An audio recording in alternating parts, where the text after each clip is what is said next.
দীর্ঘকাল অনির্বাচিত সরকারের হাতে ক্ষমতা থাকা উচিত নয়। আজকে দেখুন দেশের সংকট বাড়ছে তো বাড়ছেই, সবচেয়ে বড় সংকট হয়েছে সাধারণ মানুষের।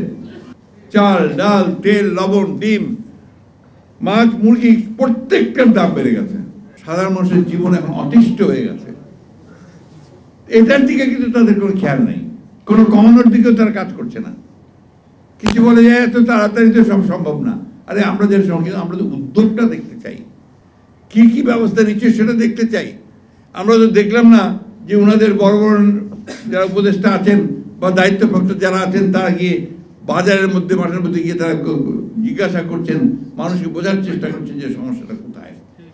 তা না করে অনেকেই তারা আবার এই রাজনীতির মধ্যে জড়িয়ে পড়েছেন, বিভিন্নভাবে রাজনৈতিক উক্তি করেন, কমেন্ট করেন, এমনকি রাজনৈতিক দলগুলোর প্রতি পর্যন্ত তারা কটাক্ষ করেন।